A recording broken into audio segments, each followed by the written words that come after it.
So I'm going to introduce everybody to you and then just clap your hands for them as they take the stage. We've got Allison from May Mobility.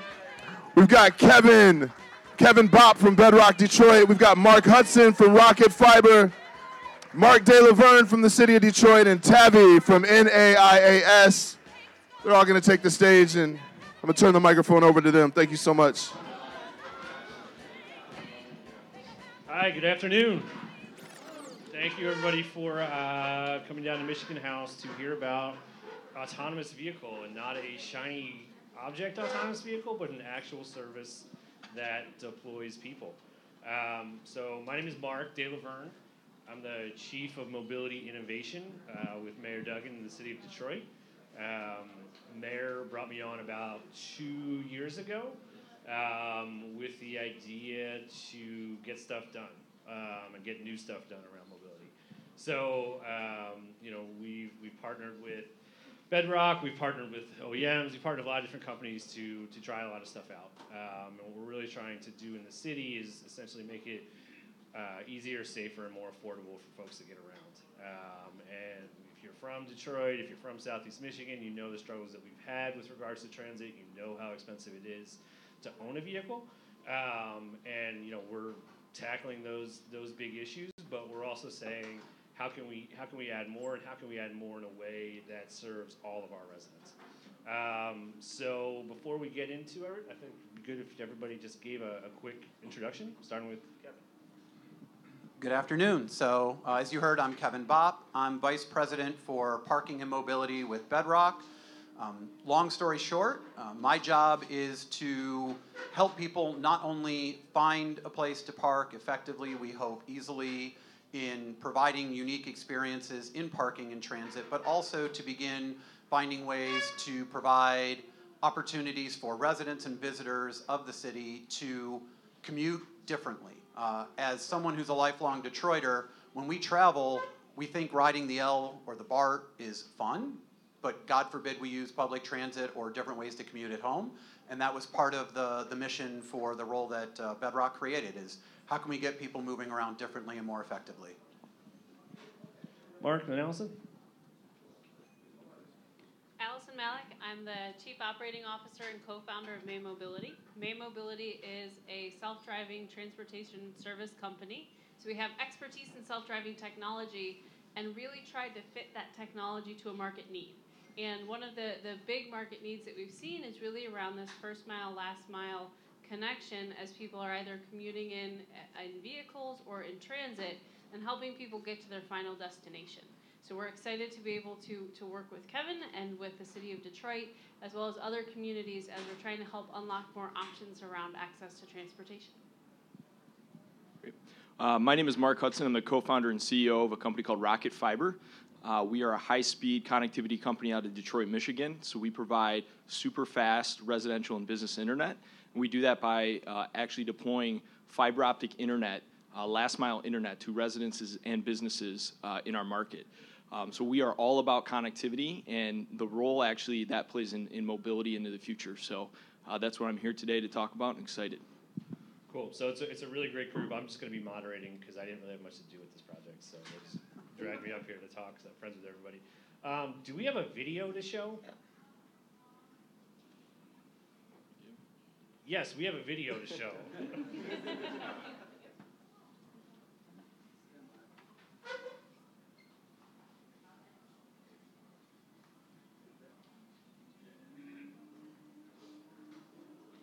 The anticipation is part of it. I know, it's really... Yeah, I don't want to dive into another question.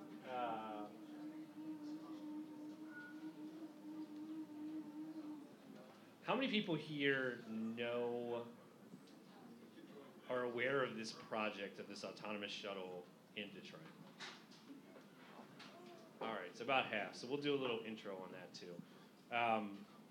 Allison, why don't you just talk about what the shuttle is, physically? Yeah. And we'll see how we're doing with the video. So our shuttle is a 6-seater low-speed electric vehicle. And so it looks a little bit different, and launching it in Detroit was great. And now we're going to pause for the video. And you'll be able to see why. It looks different, which engages people in conversation, which has been helpful.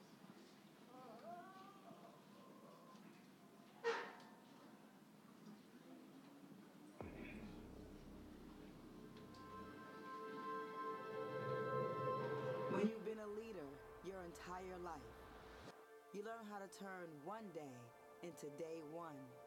To do it first, to be an innovator, means you may stumble, you may fall, but relentless, you will move forward. Detroiters are born moving. Our wings have a deep history. Our roads pave the way for every future highway of tomorrow. An international hub full of vitality, of Michigan strength, from the global reach of techno and Motown to the powerful rev of our engines. From style trends to technology, Detroit is the starting line of the world's imagination. We are always shaping, moving, cultivating what's next. We are small business savvy and billion-dollar business bold. A state full of 230-foot pine trees and the summer destination of the monarch butterfly. Surrounded by the beauty of Great Lakes.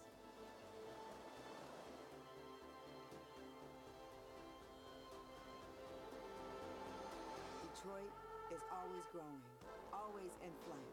We don't wait for someone else to do it. We don't have time to stand still.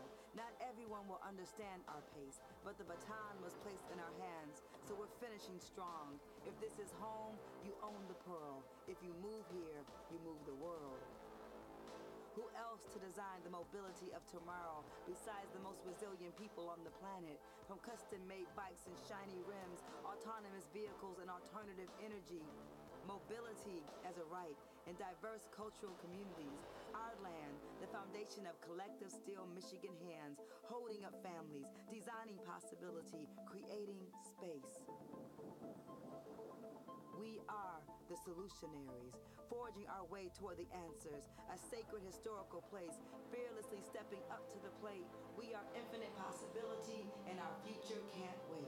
Detroiters have always kept this country moving.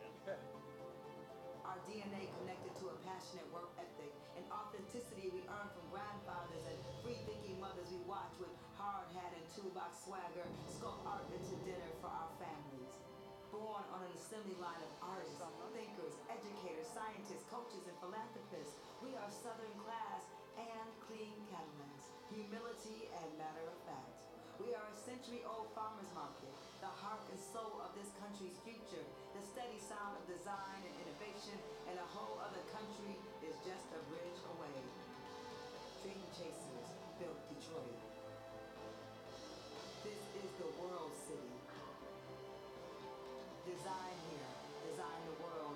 Build here, you'll build the world. Create here, create the world. Move here, move the world.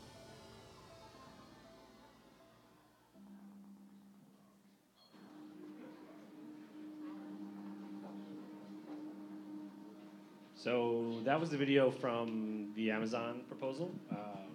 Spoiler alert: we did not win, but a really good video to sort of encapsulate what's going on with the city. It's also a great video if you just miss Kevin's face, that you can just rewind all the time and just see him in the May Mobility vehicle. So Allison, keep talking a little bit more about the vehicle because we sort of. Yeah, so the vehicle itself is a six-seater vehicle. As you saw in the video, it looks a little bit different. We actually chose low-speed electric vehicles as our first product to market. A, because it fits really well with the market that we want to serve. First mile, last mile is generally lower speed. And B, because there's a lot of a more simple regulatory environment. So in terms of a business case hack, that was part of it. The unintended consequences in a delightful manner that we encountered were that the vehicle looks so different in a place like Detroit where people don't often see self-driving vehicles. It's not like Mountain View. It's not downtown San Francisco, surprisingly enough. We were the first self-driving vehicle that both the Bedrock employees that ride in it, but also just people walking down the street. It's the first time that anybody had encountered the vehicles in the wild. And so it's been really exciting to get to work with our partners and be out in market and allow that differentness to engage in dialogue. And so we can talk about that more through the panel, but that's a little bit about the vehicle. So Kevin, can you just kind of give a synopsis of the actual service that it runs as well? Sure. So for context, Bedrock has a commuter shuttle service that moves individuals 4,500 to 5,000 a day from parking garages and surface lots that range from a little over half a mile to about 3.3 miles out from city center. We do that as part of that first mile, last mile solution finding. There are individuals that commute to work, but finding parking in a dense urban area is difficult. So one of the first things that became clear when I took over was moving people on 25 and 44 passenger vehicles that are diesel, chew up curb space, chew up road space is not particularly efficient, especially when there are middle hours of the day and later into the evening. So we began looking at electric vehicle platforms, and from there, serendipity brought me to Allison and May Mobility, and so we were already looking for a smaller platform, something that was electric, something that could serve the shorter routes more efficiently, especially in low demand times, and the fact that it was autonomous made it that much better. I mean, Detroit is the motor city, and if these things are going to happen, we're fiercely committed to them happening in Detroit first, fastest, most. So what we do is we move 200 to 300 people a day on a single 1 mile loop. There are 2 points. One is at a parking garage, one is on a square near city center. And individuals who park at that garage can hop on the shuttle, take it to the drop-off, and we've had fanboys and fangirls who grab chips and just ride in loops because it's cool to be on an autonomous vehicle, apparently. So that's the service. Cool. So, Allison, you had a technology, and Kevin, you had a problem that you were addressing with shuttles. So this is a story I don't know, so I'd be interested in sort of like how did all this happen to become like beyond just like you two meeting, like how to like sort of conceptualizing to say like we're really gonna do this, especially talking internally as well of like how you start pitching like we're gonna do an autonomous shuttle. Why don't you take the first part and I'll take the pitch. So Kevin and I actually met at Bedrock, their office grand opening. And so we had the opportunity, this is where network. We were able to meet at that event, and I was able to talk a bit about what we were doing with May Mobility. But I also had the benefit of having tracked what Bedrock has been doing and what Dan Gilbert, who is the main financial backer of Bedrock, has been doing to try to invigorate the city of Detroit. And so understood that, A, there's transportation challenges, B, the idea is to really help bring Detroit to the technology future. So what better way to solve that than with a homegrown company, and I don't have to ship all of my engineers states away to begin actually getting people transportation. I could do it right up the road from where our office is in Ann Arbor. And so, again, after that meeting, I had already begun talking about changing service options to provide a better experience, something more unique and more fitting. And the first time I spoke to executive leadership and said, what if that vehicle were autonomous? People were kind of over the moon. We have a culture that has a lot of mottos, and they're called the isms, but one of them is you'll see it when you believe it. They've turned it on its head, and so the point was, we believe we can make this happen, and if we work at it, then it's going to become a reality. So pitching the idea of something that was really fiercely unique, hadn't been deployed actively, as Allison calls it, in the wild, and doing it in Detroit, well, that was very organizationally aligned. So we began discussing what the cost-benefit analysis would be, the fun of having attorneys on the phone and talking about what a contract would look like and for what duration. And so I think early on we discussed just a 1-week pilot. We did this for 1 week, 5 nights actually, in October, 3 hours each night, and we did that really strategically. We wanted to spend time working together to understand what are people's reactions. Before we commit to doing this full time, let's spend a few nights assessing the audience, their reactions, what's working, what can we do different and better, and from there we can talk about a larger deployment. And so a year and a half ago in October, for 15 hours, it hit the streets. And I will say that in that 15 hours, there was exactly one person who would not get on the vehicle, and we did have a regular shuttle available. There were groups of people where occasionally someone was a little hesitant, but peer pressure is an amazing thing, and being teased for not wanting to get into the vehicle sort of caused people to overcome that fear and inertia, and those individuals tended to be the most complimentary at the end of it.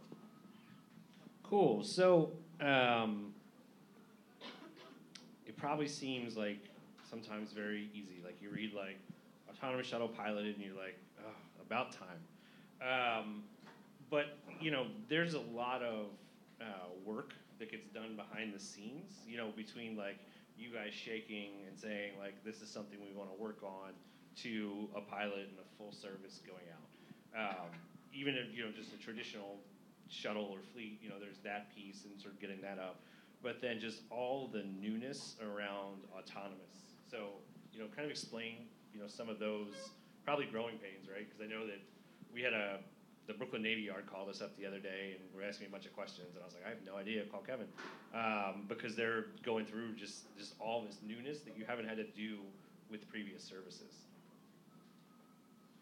So I guess from a user experience standpoint, what I would say is people are very adaptable.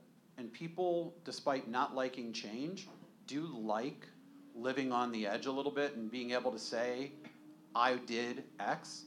And so what we found is that people sort of cast aside natural hesitation to get on board something that, to Allison's point, looked really uniquely interesting, certainly was doing something that no one had ever seen before. To be able to sit in the vehicle and talk to the driver, which they're really not a driver, they're a fleet attendant, and they acted as a tour guide and a technology teacher, the experience was radically different. And Allison's heard me repeat this about 1,000 times, but at the end of a week, the two single most frequent points of feedback had nothing to do with rider experience or being in an autonomous vehicle. Folks wanted cup holders and music.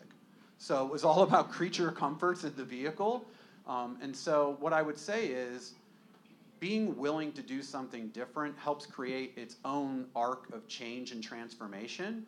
And in terms of managing the speed bumps, I think there were folks like Rocket Fiber and Allison's group that really had to do some of the heavy lifting to deploy the infrastructure in the city to support this being successful. Our job was to market and spend time educating the audience and understanding what they loved and what they wanted to be different when it went live full time. So your lawyers were just like, cool, so we'll sign this contract right away? We have a high appetite for risk. So, no, they were not immediately cool with it, but again, everything is manageable with a thoughtful approach. We did spend some time on insurance. We did.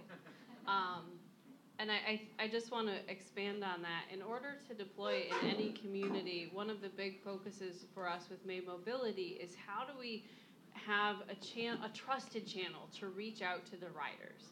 And being able to work directly with Kevin and his team at Bedrock was huge to be able to communicate before the launch, set expectations, communicate after the launch, get feedback. That's really important as a thing to help us improve. And I'm going to toot my own horn to point out that the feedback that we got was around music and cup holders.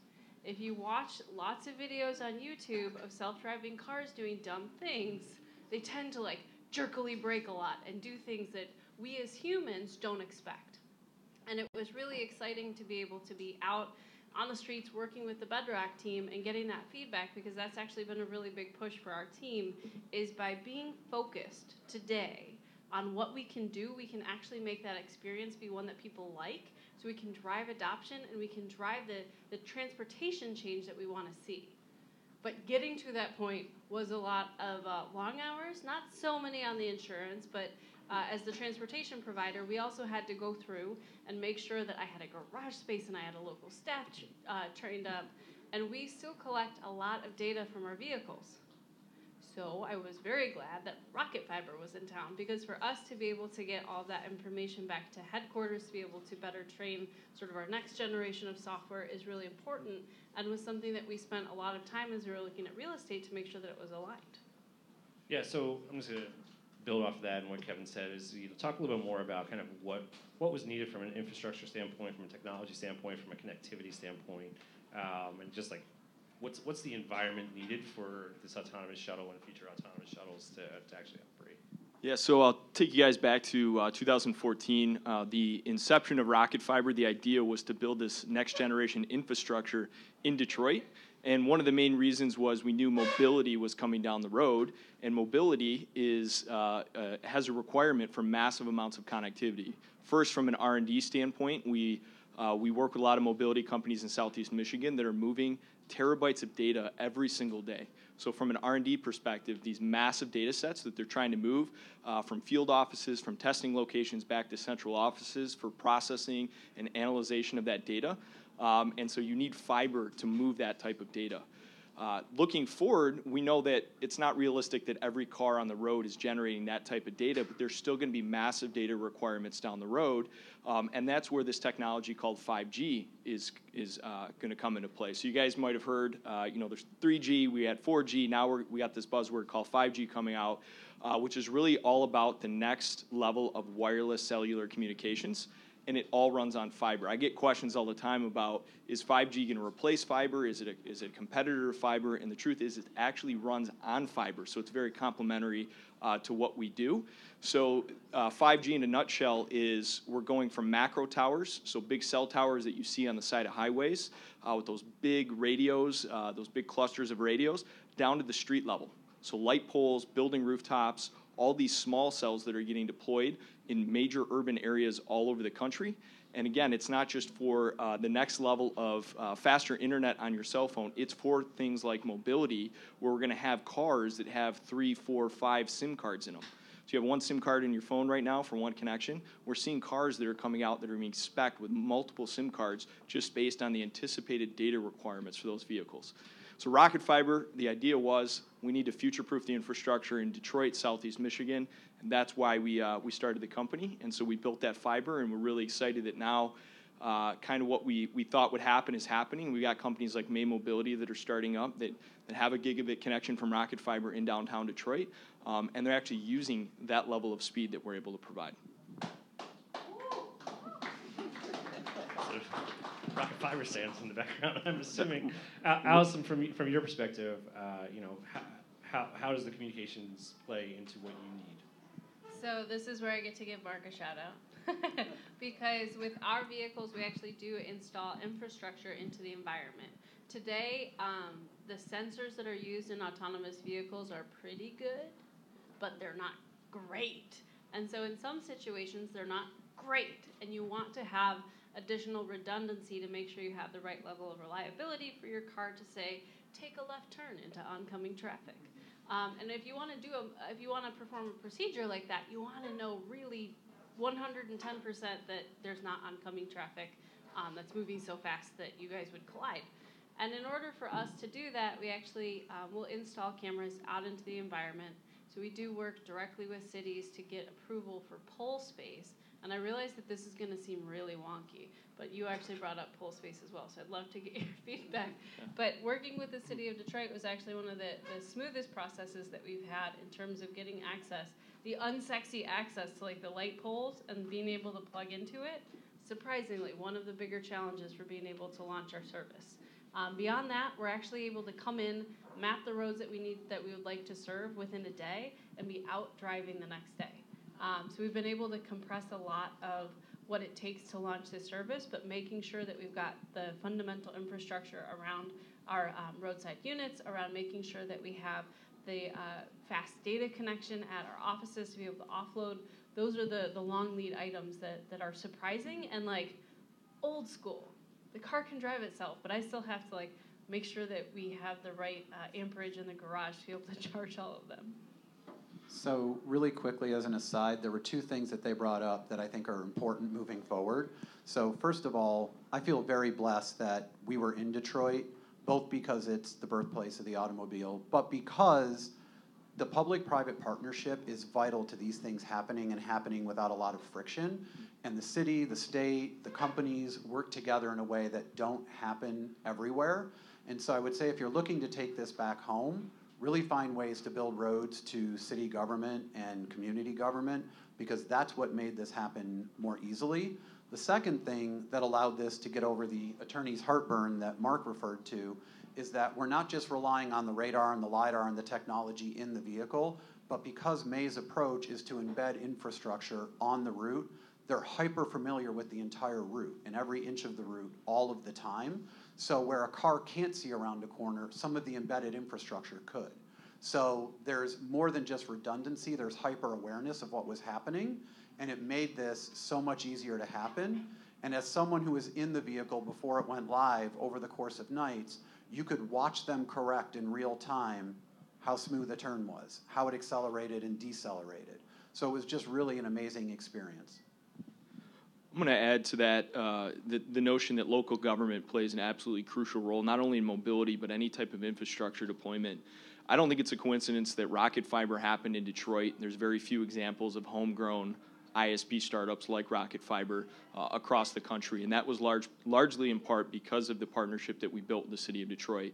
And I also don't think it's a coincidence that you saw a company like May Mobility start in Detroit. So step one, you need to have a great local partner in city government, and we've got that in Detroit.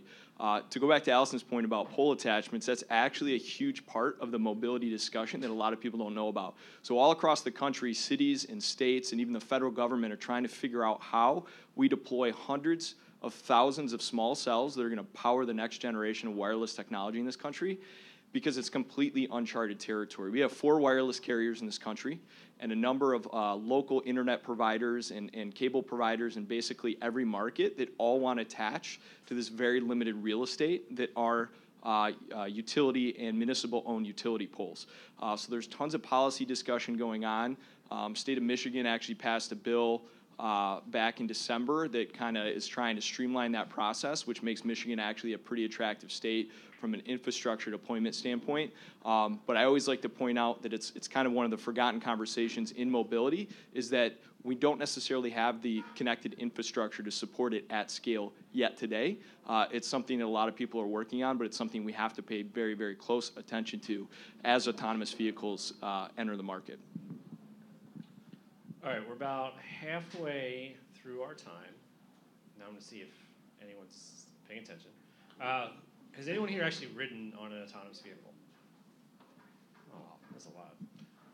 It's pretty boring, right?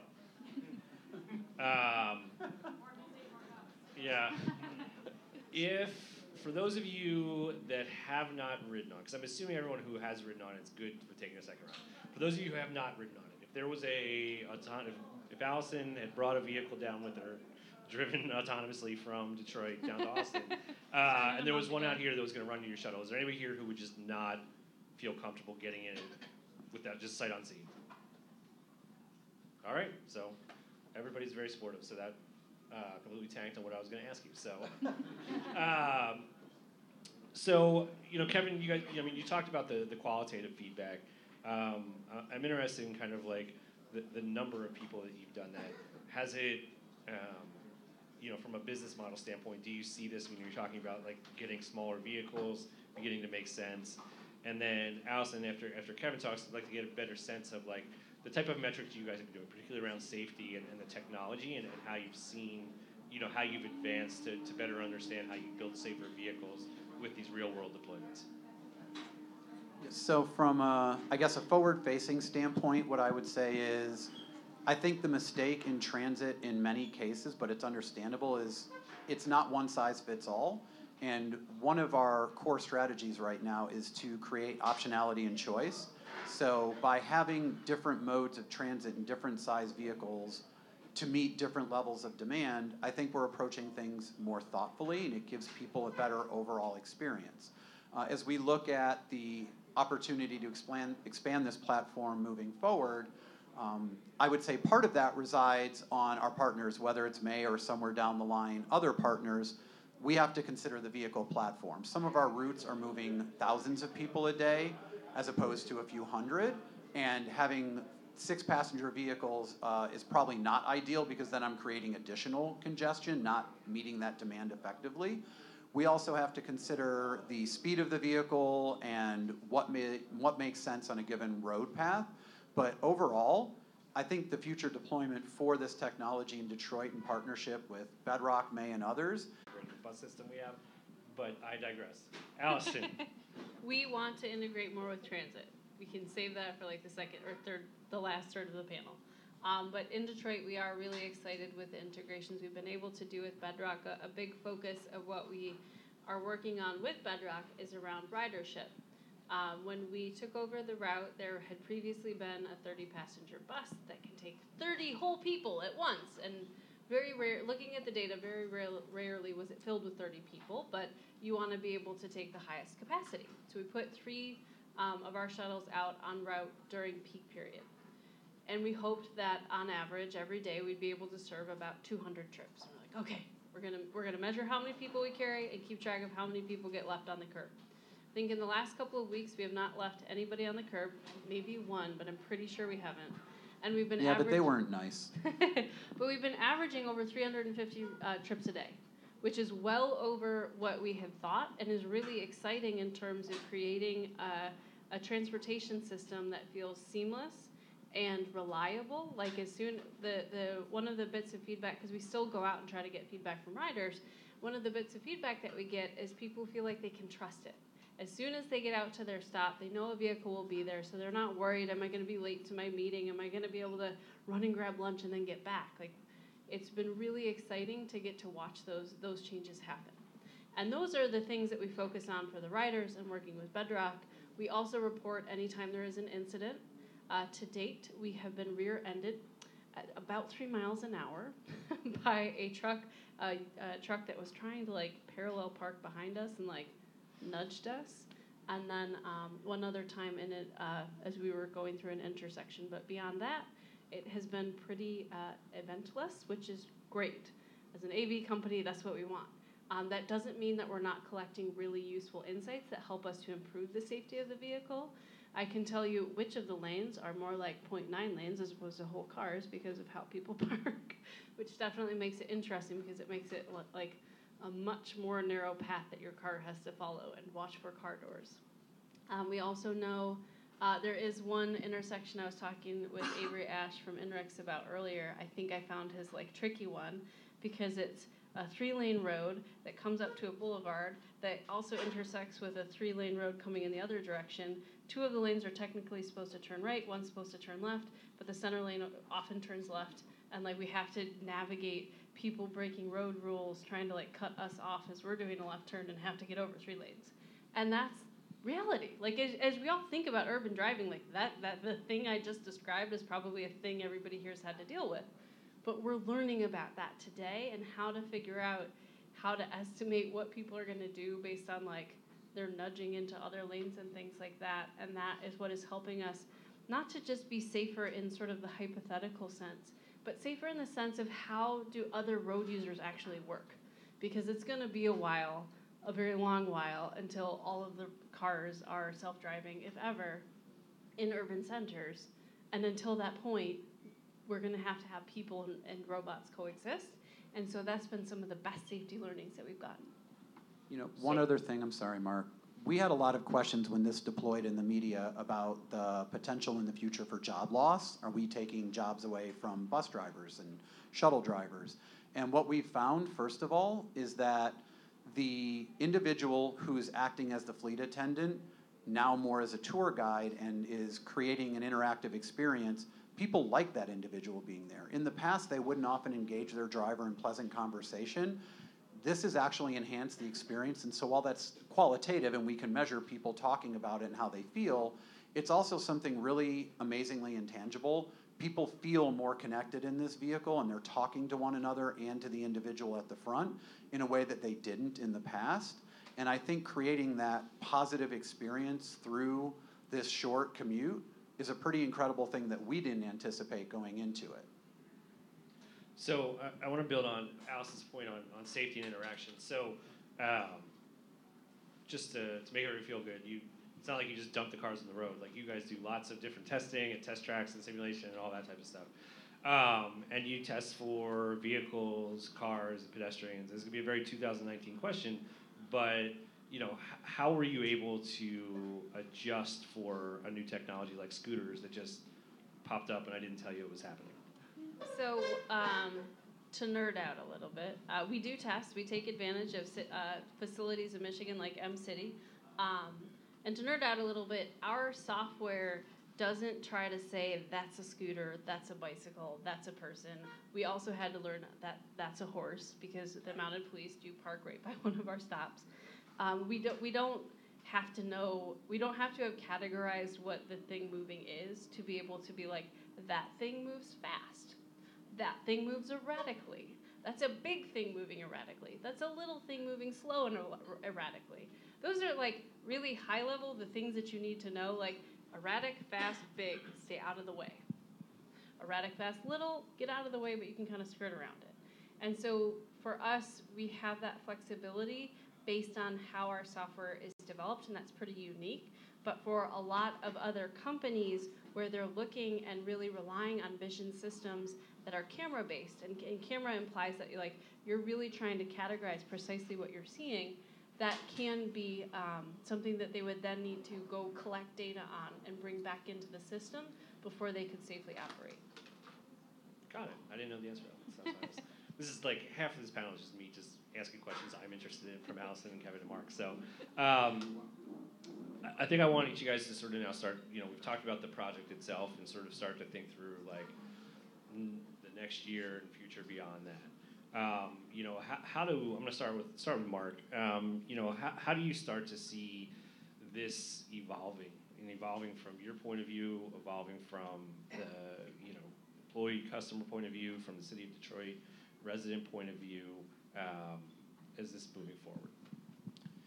So the thing that we've been trying to figure out over the last really 18 months is how does connected infrastructure start to find the interface with a lot of the mobility technology that's coming out. So for a little context on that, I did a panel with Allison last year where she kind of schooled me on the idea that self-driving cars can't rely on connected infrastructure to operate. All the cars can't go careening off the road if the internet goes out. That'd be a very, very bad situation.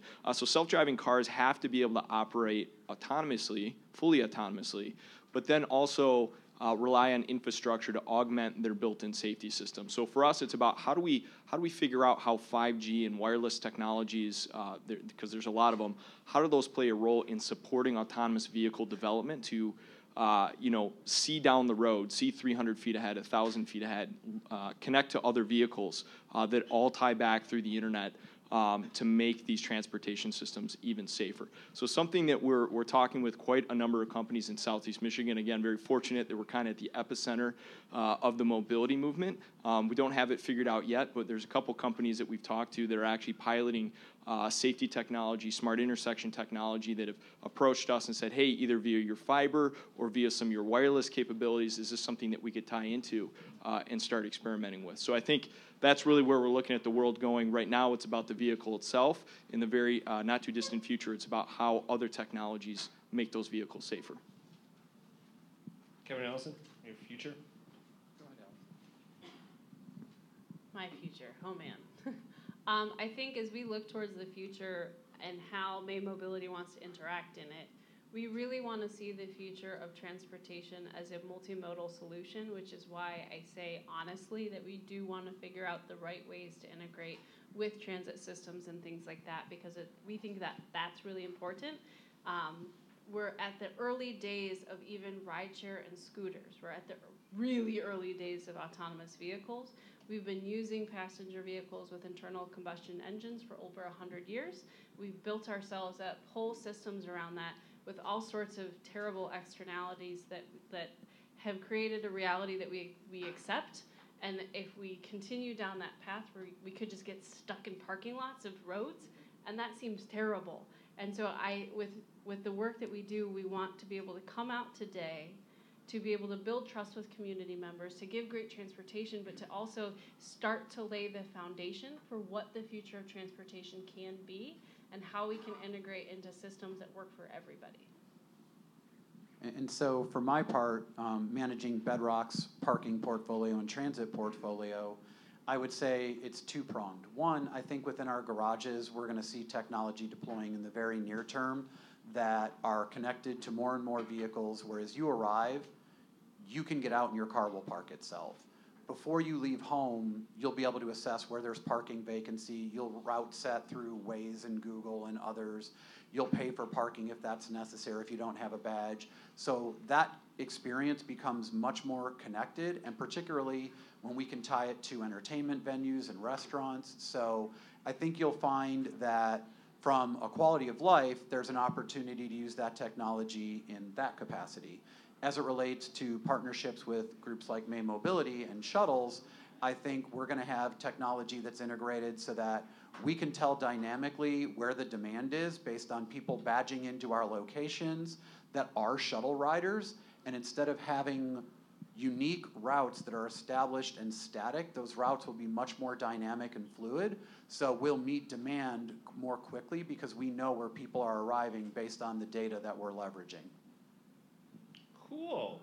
So, audience, does anyone have any questions? Great. Do we have a mic, or how are we doing this one? Just stand up and yell? All right. So I'll ask the obvious question, and maybe I already missed the answer. 10 years, 25 years, any way to figure that out?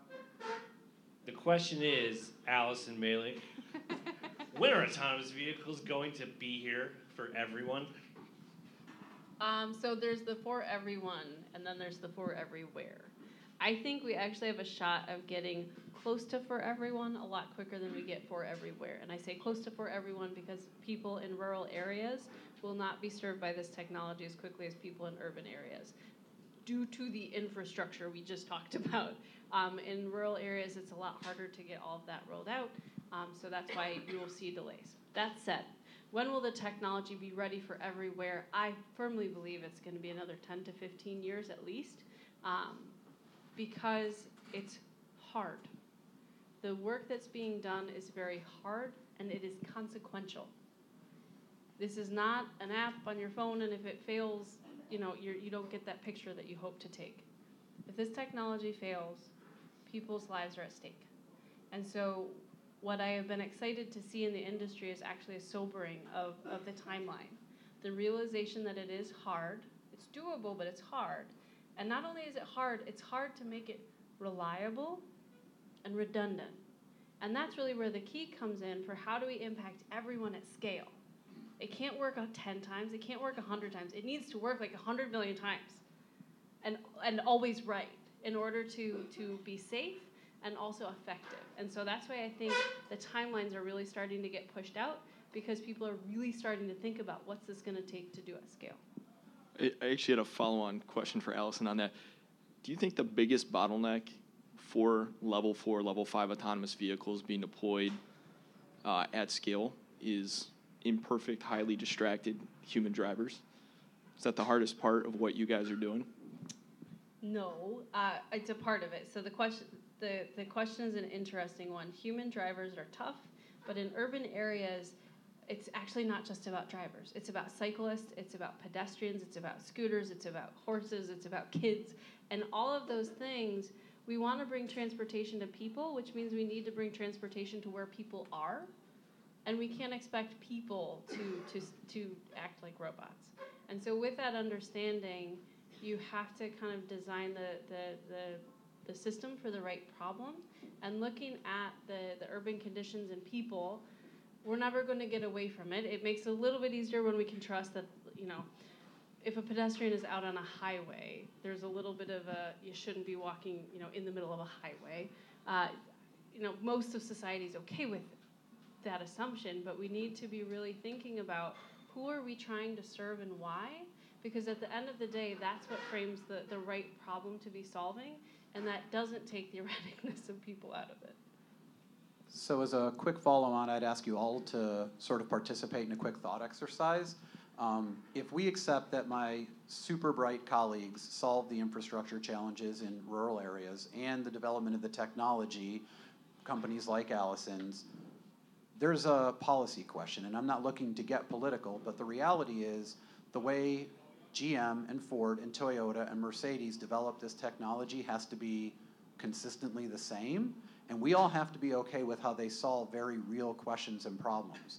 If a safe fell out of the sky in the middle of the road and a car had to swerve unavoidably to hit another vehicle or a group of children, it's going to make a decision.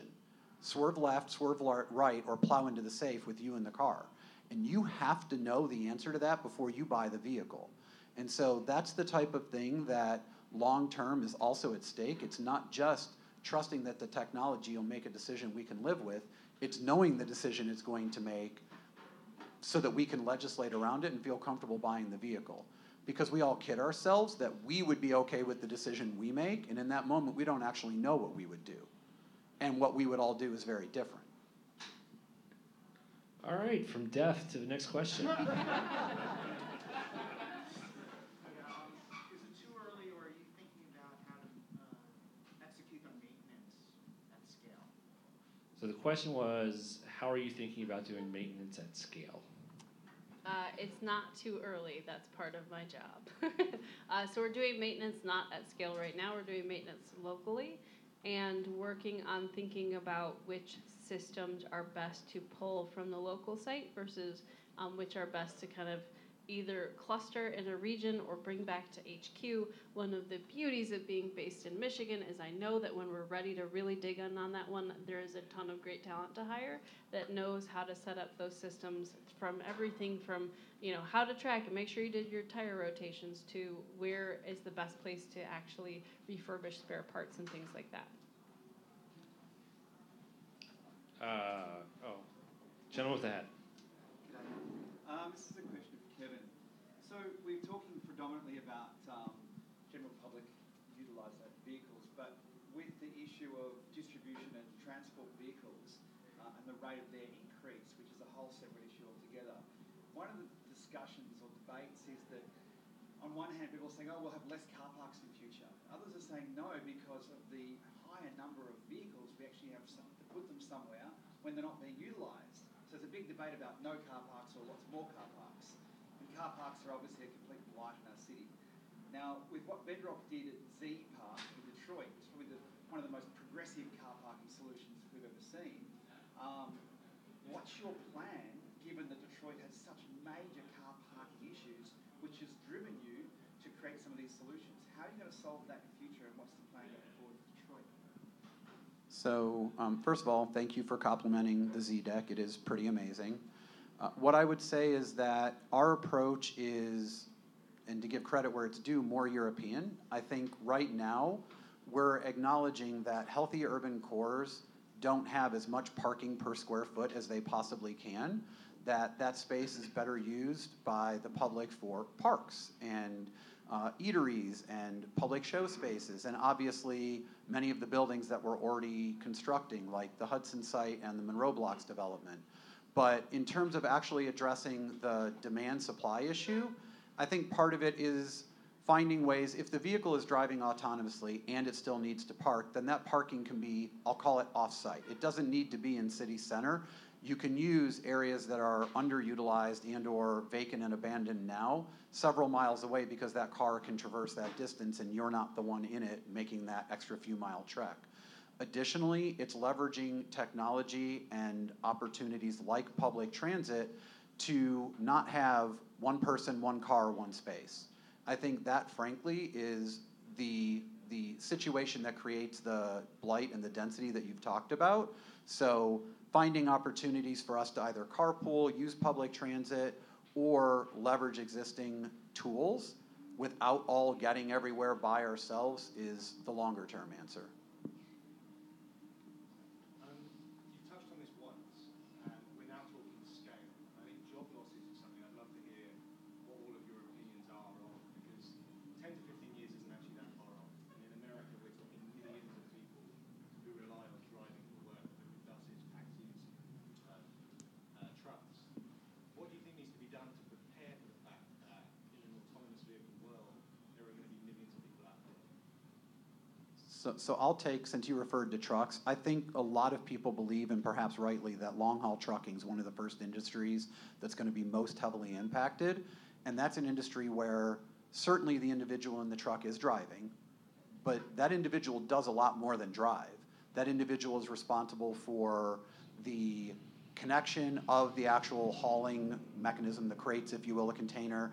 They're there for regulatory reasons. They're there to ensure that the right product is put on and taken off.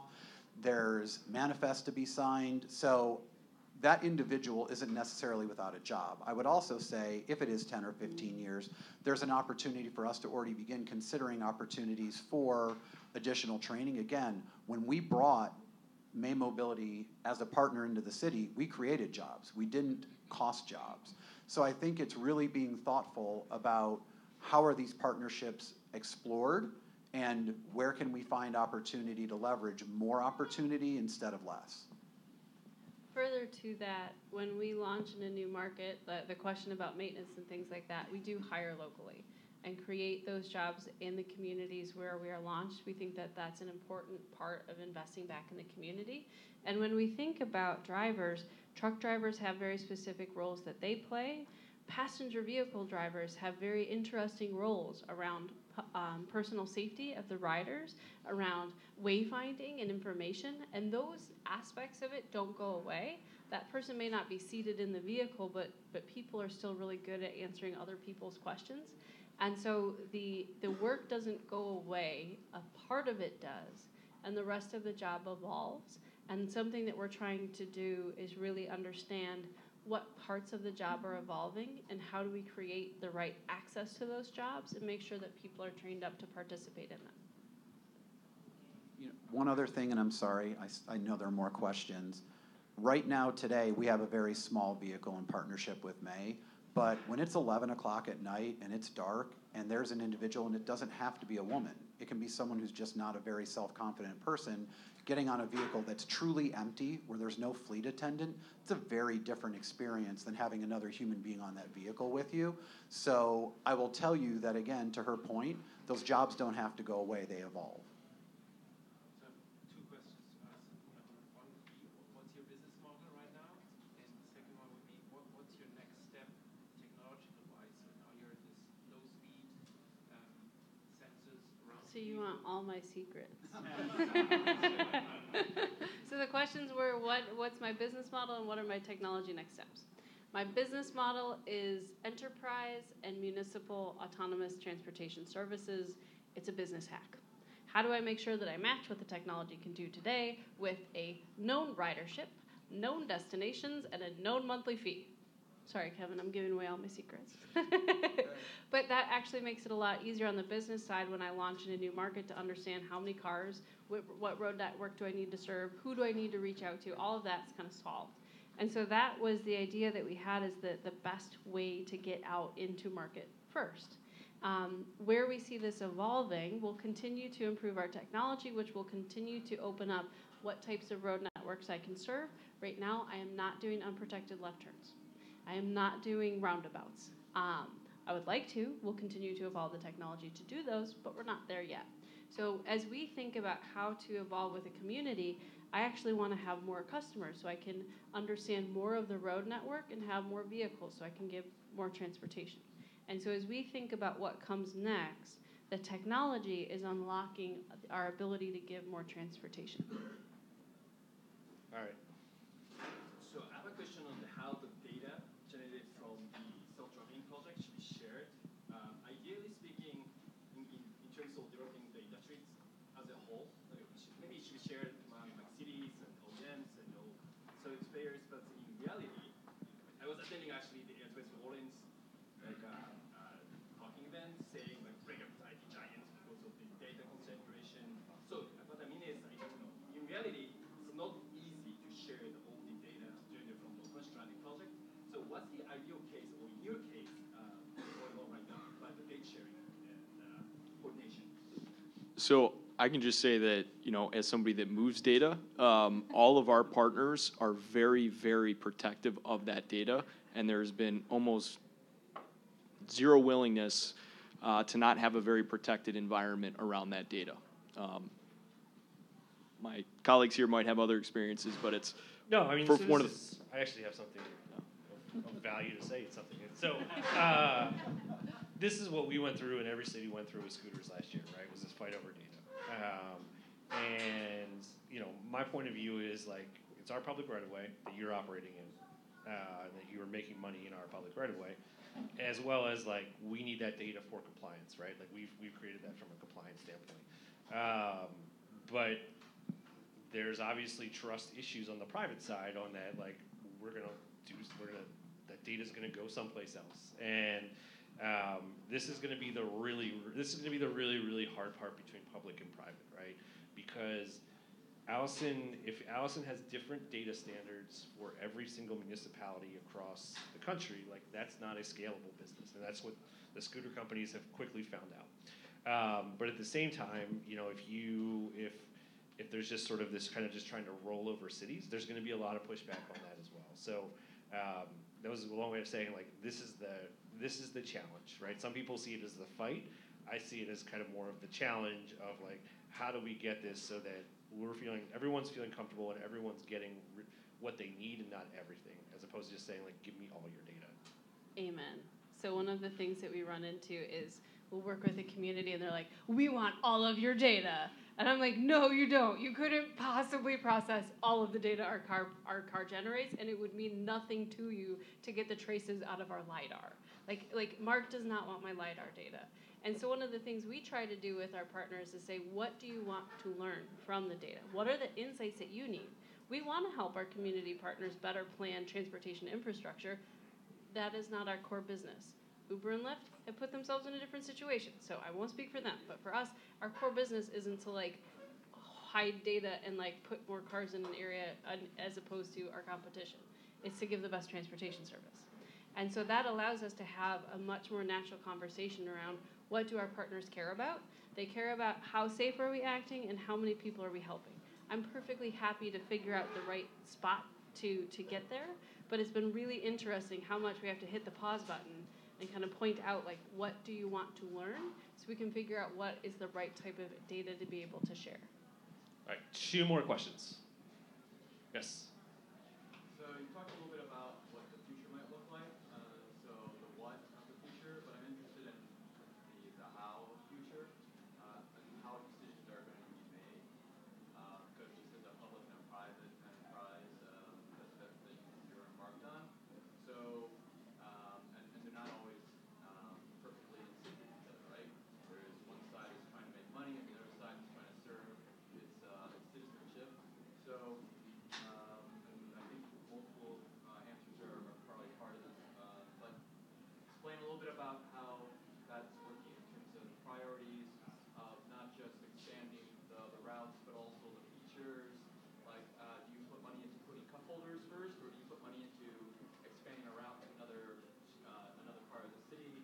And what does that look like? And, like, ideally, how does that get created? So full disclosure, we had nothing to do with this. We did not pay for it. We had no involvement in anything. Like, if we put something out, we would put a spec out to say this is what we would want to do and then things like that.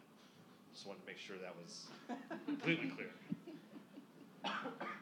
So I guess from the Bedrock standpoint, the answer is cup holders were not first or second. We took a look at the vehicle and we really wanted to make sure that when it was cold, it had heat, and these Polaris GEM platforms did not. And when it was really warm, it had air conditioning, and also they did not. So that came first. Again, rider experience. So cup holders are nice, but they don't dramatically enhance experience. In terms of what comes next, I am going to own this up front. I am extraordinarily blessed to work for an organization in Bedrock and the Quicken family of companies, and for Dan Gilbert, because there is a huge, sincere commitment to improving the quality of life in Detroit for its residents and its visitors. And so I'm not saying that there is no attention paid to the bottom line. That would be massively untrue, but this wasn't done to generate profit. It was done to generate a better experience as we attract and retain talent. So I had the opportunity to do something that, as long as it was not completely upside down financially, that wasn't a driving factor. And that probably wouldn't be true for a lot of other businesses. So as we look to expand routes, we're going to look at where are there opportunities to provide the greatest benefit? How can we provide service in underserved areas? What can we do that's interesting and unique and in demand? All right, last question, over here. If you were starting over again with hindsight, would you do more seats per vehicle or less? If I was starting over with hindsight, would I do more seats per vehicle or less? With hindsight, my regulatory requirements still stand, so I'd keep my 6-seater for now. But that said, we are thinking about how this evolves, and there are a lot of studies done around what is the best vehicle capacity size for sort of mixed modal transit and being able to do this first mile, last mile, and 6 to 10 ends up being a really good window. So we lucked out a little bit. I'm going to keep it because right now the regulatory environment is still a bit all over the place. So it gives me a level of flexibility and consistency across markets. But as time goes on, we are evaluating what other options are out there. And as the customer, I would push for the extra 2 to 4 seats, but not more than that. I didn't want it to be 20. So it's awfully close to the sweet spot. I would just want it a little bit larger, or I'd prefer that their fleet actually had 2 sizes, like 6 and 10. Cool. Well, please join me in giving a hand to our 3 panelists.